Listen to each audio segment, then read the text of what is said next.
He thought it was a harmless gesture, just a few dollars on the table and a quiet test of character. But for her, that moment wasn't small. It was familiar. A look she'd seen too many times. A judgment passed before a single word was spoken. In that restaurant, surrounded by people who never noticed, a line was crossed that had nothing to do with money and everything to do with power, race, and dignity. What the billionaire expected was silence. What he received instead would haunt him for the rest of his life. And when the truth finally surfaced, it forced one impossible question. How many lives are still being tested like this every day? Before that night, her life followed a quiet, predictable rhythm. Every morning, she tied her hair back, slipped into her worn shoes, and headed to the same small restaurant where she'd worked for years. The pay was modest, the hours long, but she took pride in doing her job well. Customers came and went, most never learning her name, most never looking past the uniform. She'd learned to smile anyway. Outside of work, her world was simple. A small apartment, shared meals with family, dreams postponed but not forgotten.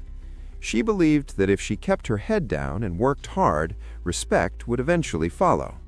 That belief had helped her survive moments of quiet disrespect she rarely spoke about. That evening felt no different from any other. The dinner rush hummed, plates clinked, and voices blurred together. Then a man walked in, confident, polished, carrying himself like someone used to being obeyed. She noticed the shift in the room, the way attention seemed to bend toward him. What she didn't know was that he hadn't come just to eat. He'd come with a judgment already formed, and by the end of that night, her ordinary shift would turn into something neither of them could undo.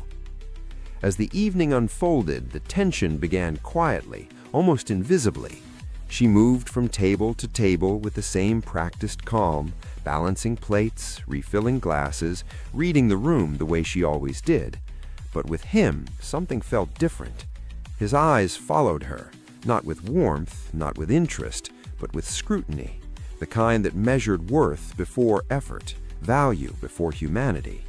She felt it in the way he barely acknowledged her presence, as if she were part of the furniture rather than a person. When the bill came, time seemed to slow. She noticed the deliberate pause, the careful placement of a few crumpled bills on the table. The amount was unmistakable, small, dismissive, not accidental. Around them, the restaurant buzzed on, unaware of the quiet humiliation unfolding in plain sight. She'd seen tips like that before, often wrapped in the same unspoken message that her work, her existence deserved less. A familiar mix of emotions rose in her chest. Anger, yes, but also something heavier. The exhaustion of being judged before being known, of being tested without consent.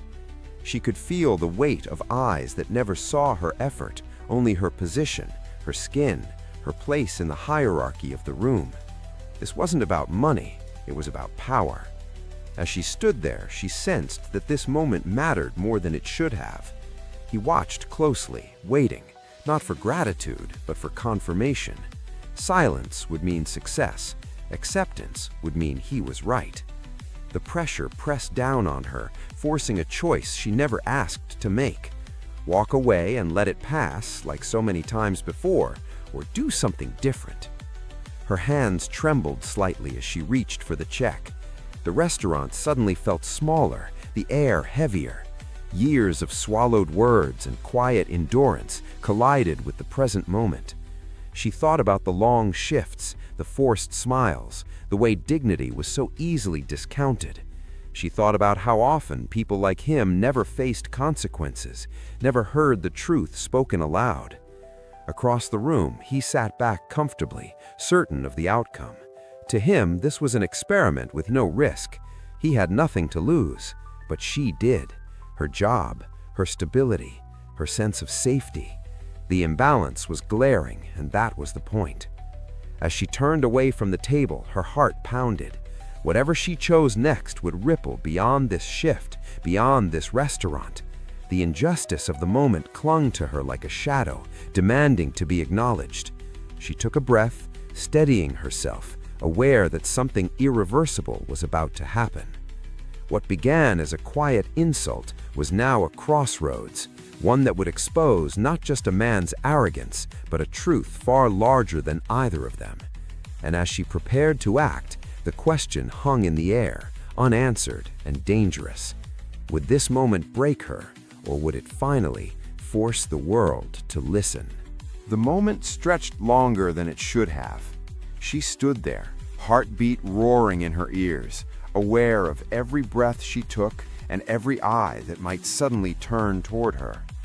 This was the point of no return. Years of quiet endurance had led here to a single decision weighed down by history, fear, and dignity.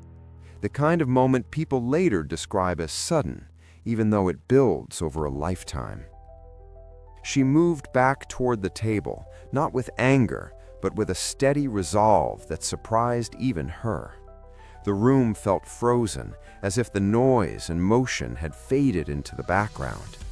What she carried now wasn't defiance, it was truth, the kind that makes people uncomfortable because it refuses to stay small, the kind that exposes intentions without raising its voice. He looked up, still certain of control, still confident that the world worked in his favor. But something shifted. The ease in his posture faltered, the certainty cracked. In that instant, the test he believed he was conducting turned on him. The power he thought he held slipped, replaced by something he hadn't prepared for: accountability. Around them, attention slowly gathered, not loud, not dramatic, just enough to matter. The injustice of the moment, once invisible, now sat in plain view. It was no longer about a tip or a table or a meal. It was about what happens when someone decides they won't shrink to make others comfortable anymore. Her words, measured, calm, impossible to dismiss, landed with weight, not because they were sharp, but because they were true. They reflected back the arrogance, the assumption, the quiet cruelty wrapped in entitlement. And for the first time that night, he felt exposed. The realization hit him harder than anger ever could. This wasn't a woman begging for respect. This was a mirror he couldn't turn away from. His experiment had failed, revealing something far more damning than he'd intended. As she stepped away, the air felt different. He remained seated, staring at the table, forced to confront a moment that would not be forgotten. What happened next would ripple far beyond that restaurant, into decisions, consequences, and a reckoning neither of them yet understood. The night did not end with applause or confrontation. It ended quietly, the way most moments of injustice do. She finished her shift, folded her apron, and stepped out into the cool air, carrying a mix of relief and uncertainty. But something inside her had changed. For the first time, she had not absorbed the disrespect in silence. She had named it, and that mattered more than she realized. In the days that followed, the moment refused to fade. What she said echoed back to her in unexpected ways, in the steadiness of her walk, in the way she met people's eyes, in the knowledge that her dignity was not something anyone else could grant or take away. She was still a waitress, still working long hours, but she was no longer invisible to herself. For him, the encounter became a reckoning. Power had always insulated him from consequences, allowing cruelty to hide behind money and influence. But this time, there was no applause, no validation, only discomfort. The realization that his test revealed more about his own bias than her worth followed him long after the table was cleared. What he did with that realization would shape choices far beyond that night. This story is not rare. It plays out every day in restaurants, offices, classrooms, and streets.